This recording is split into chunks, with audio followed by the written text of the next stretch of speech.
Hi ಮಿರ್ಚಿ ಪಾರು ಚಾನಲ್ಗೆ ಸುಸ್ವಾಗತ. ನೀವು ನೋಡ್ತಾ ಇರೋದು ಬಂದು ಸಂಕ್ರಾಂತಿ ಹಬ್ಬದ ವ್ಲಾಗ್ ಆಗಿರುತ್ತೆ. ನಾವು ಎಷ್ಟೆಲ್ಲ ತಯಾರಿ ಮಾಡ್ಕೊಂಡ್ವಿ, ಹೇಗೆಲ್ಲ ಹಬ್ಬ ಮಾಡಿದ್ವಿ ಅಂತ ಈ ವಿಡಿಯೋದಲ್ಲಿ ನೀವು ನೋಡ್ಬೋದು. ಜೊತೆಗೆ ಎಷ್ಟು ಖುಷಿಯಾಗಿ ನಾವು ಫ್ಯಾಮಿಲಿ ಜೊತೆ ಟೈಮ್ ಸ್ಪೆಂಡ್ ಮಾಡಿದ್ವಿ ಅಂತಲೂ ನೀವು ನೋಡ್ಬೋದು. ರಾತ್ರಿ ಮೆಹಂದಿ ಬಿಡೋಷ್ಟರಲ್ಲೇ 4 ಗಂಟೆ ಆಗಿತ್ತು. ಸೊ ಹಬ್ಬನ ಯಾವ ಥರ ಸೆಲೆಬ್ರೇಟ್ ಮಾಡಿದ್ವಿ ಅಂತ ಇಲ್ಲಿ ನೋಡ್ಬೋದು.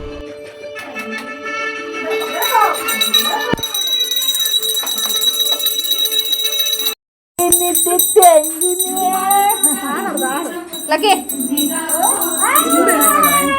Laki. Laki, what's up? ನೋಡಿ ನಮ್ಮ ಮನೆ ಗಂಟೆ ಬರ್ಸೋರು.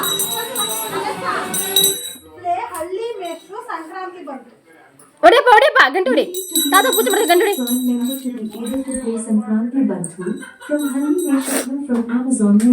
ಅಮ್ಮ ದೇವ್ರೆ, ನೀವು ಆಡೋ ಅಕ್ಷತೆಗೆ ಪೂಜೆ ಮುಗಿದು ಎಲ್ಲ ಮುಗ್ದೋಗ್ಬಿಟ್ರದು. ಅದು ಬಟ್ ಟಿವಿಲಿ ಹಾಕೊಳ್ಬೋದಾಗಿತ್ತು ಅಲ್ಲ ಬಾ.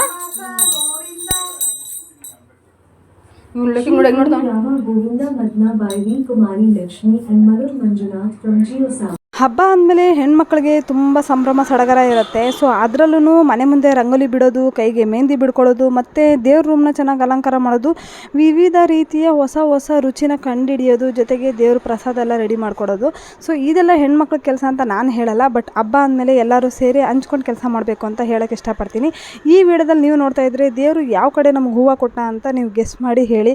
ಹಾಗಂತ ಮನೇಲಿ ಗಂಡು ಮಕ್ಕಳು ಏನು ಕೆಲಸ ಮಾಡಿಲ್ವ ಅಂತ ಕೇಳಬೇಡಿ. ಯಾಕಂದರೆ ಹೆವಿ ಕೆಲಸ ಅವ್ರು ಕೂಡ ಮಾಡಿರ್ತಾರೆ. ಬಟ್ ಅವ್ರದ್ದೆಲ್ಲ ಕಾಣಿಸಲ್ಲ ಅಷ್ಟೇ, ಹೆಣ್ಮಕ್ಳು ಕಾಣಿಸುತ್ತೆ ಅಂತ ಹೇಳೋಕ್ಕೆ ಇಷ್ಟಪಡ್ತೀನಿ.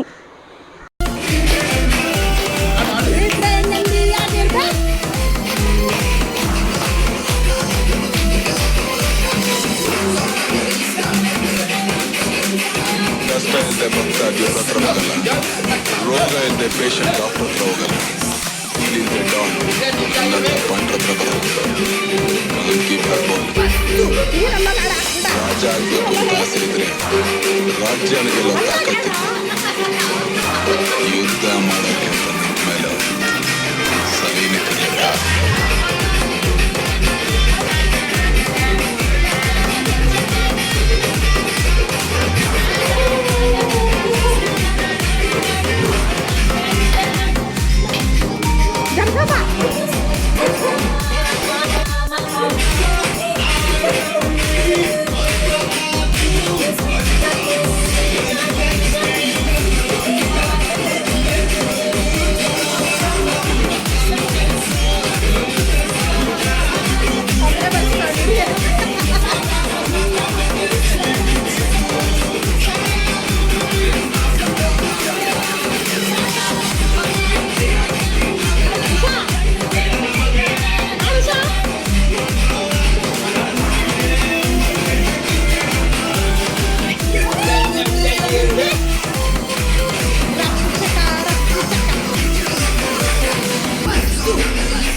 ಅಡಿಕೆ ಕದ್ರಿ ಮಾನ ಆನೆ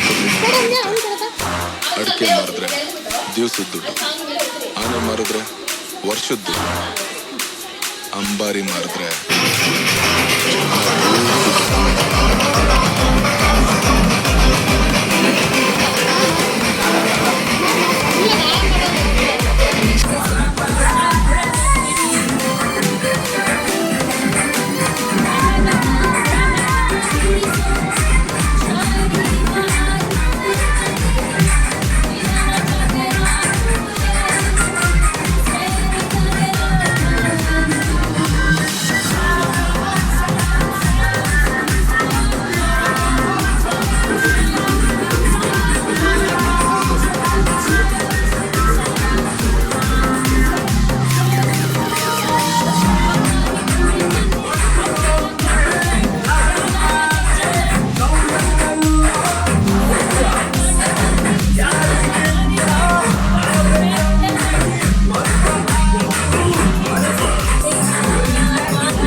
ಅದು ನನ್ನ ಅಕ್ಕಂದಲ್ಲ, ಆದ್ರೆ ನಮ್ಮ ಪಾಪು, ನಮ್ಮಪ್ಪ, ನಮ್ಮಮ್ಮ, ನಮ್ಮ ತಮ್ಮ ಎಲ್ಲರೂ ಡ್ಯಾನ್ಸ್ ಆಡಿದ್ದಾರೆ. ಸೊ ಆ ವಿಡಿಯೋ ನಿಮಗೆ ನೋಡೋಕ್ಕೆ ಇಷ್ಟ ಆಗಿಲ್ಲ ಅಂದರೆ ಸ್ವಲ್ಪ ಮೂವ್ ಮಾಡ್ಕೊಳ್ಳಿ ವೀಡಿಯೋನ, ಯಾಕಂದರೆ ಖಂಡಿತವಾಗ್ಲೂ ಅದನ್ನು ನಾನು ಮೆಮೊರಿಗೋಸ್ಕರ ಕೂಡಿಟ್ಕೊಂಡಿದ್ದೀನಿ ಅಂತ ಹೇಳೋಕ್ಕೆ ಇಷ್ಟಪಡ್ತೀನಿ.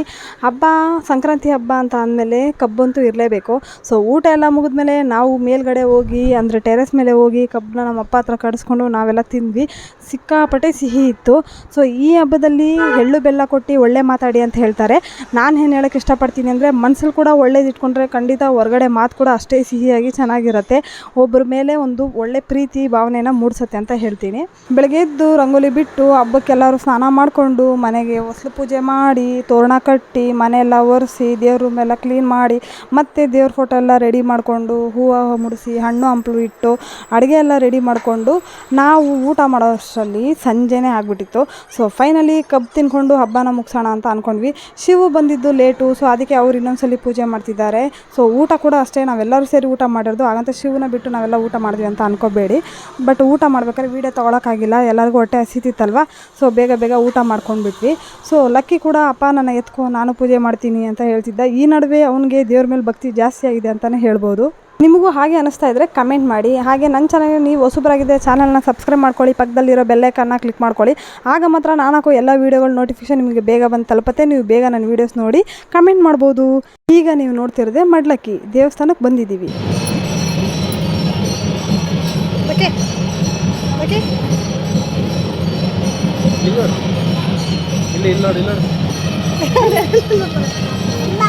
ನಾನು ಹಸು ಬಾಳೆ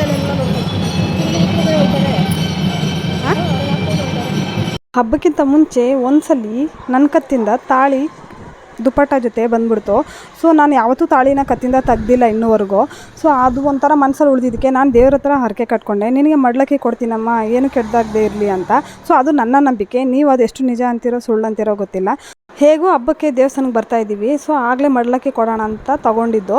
ಇಲ್ಲಿ ನೋಡಿದ್ರೆ ದೇವಸ್ಥಾನ ತುಂಬ ರಶ್ ಇತ್ತು. ಸೊ ತಾಯಿಗೆ ತರಕಾರಿ ಅಲಂಕಾರ ಮಾಡಿದರು ಅನಿಸುತ್ತೆ. ಸೊ ಅದನ್ನೆಲ್ಲ ಕೊಡ್ತಾಯಿದ್ರು, ಎಲ್ಲರೂ ತುಂಬ ತೊಗೊತಿದ್ರು. ನಿಮಗೊಂದು ಮಾತು ಹೇಳೋಕ್ಕೆ ಇಷ್ಟಪಡ್ತೀನಿ, ಯಾರಾದರೂ ಈ ಥರ ಇದ್ದರೆ ತೊಗೊಳ್ಳಿ, ದೇವ್ರ ಪ್ರಸಾದ ಅಂತ ಒಂದೋ ಎರಡೋ ತೊಗೋಬೋದು.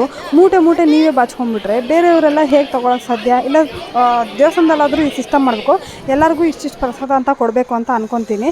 ಸೊ ಆ ಸಿಸ್ಟಮಲ್ಲಿ ಸ್ವಲ್ಪ ಇಲ್ಲಿ ನಮಗೆ ಗೊಂದಲ ಆಯಿತು, ಜೊತೆಗೆ ಭಕ್ತರು ಸ್ವಲ್ಪ ಕಷ್ಟ ಆಯಿತು ಅಂತಲೇ ಹೇಳ್ಬೋದು. ಸೊ ಫೈನಲಿ ದೇವ್ರನ್ನ ನೋಡಿಕೊಂಡು ಪೂಜೆ ಮುಗಿಸ್ಕೊಂಡು ನಾವು ಪ್ರಸಾದ ಇಸ್ಕೊಂಡು ಬಂದು ಕುತ್ಕೊಂಡು ತಿಂತಾ ಇರೋ ವಿಡಿಯೋ ಇದು.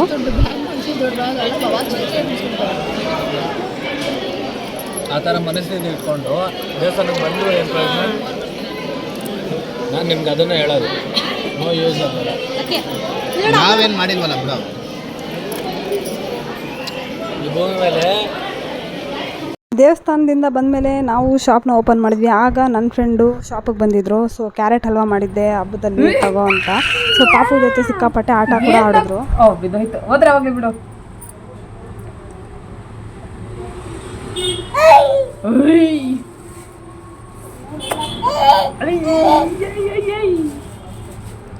ಬೇಗ ಹಾಕು, ವಿಡಿಯೋನೇ ಮುಗಿದೋಗ್ಬಿಡುತ್ತೆ.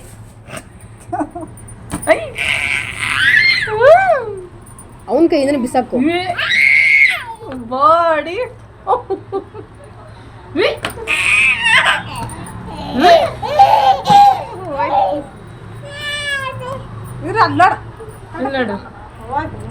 ಇಷ್ಟೆಲ್ಲದ್ರ ಮಧ್ಯೆ ನಾನು ಒಂದು ಹೇಳೋದೇ ಮರ್ತೋಗಿದ್ದೆ. ನಾನು ನಮ್ಮ ಅತ್ತೆ ಮನೆಗೆ ಹೋಗಿದ್ದೆ. ಆಗ ಅವ್ರು ನನಗೆ ಹೂವು ಕೂಡ ಕೊಟ್ಟಿದ್ರು. ಸೊ ಜೊತೆಗೆ ಸೀರೆ ಕೂಡ ಉಟ್ಕೊಂಡ್ಬಂದಿದ್ಯಾ ಅಂತ ತುಂಬ ಒಳ್ಳೆ ಕಾಂಪ್ಲಿಮೆಂಟ್ಸ್ ಕೊಟ್ಟರು. ಸೊ ಥ್ಯಾಂಕ್ ಯು ಅತ್ತೆ ಅಂತ ಹೇಳ್ತಾ ಇವತ್ತಿನ ವ್ಲಾಗ್ನ ಮುಗಿಸ್ತಾ ಇದ್ದೀನಿ. ಬಾಯ್ ಬಾಯ್, ಟೇಕ್ ಕೇರ್.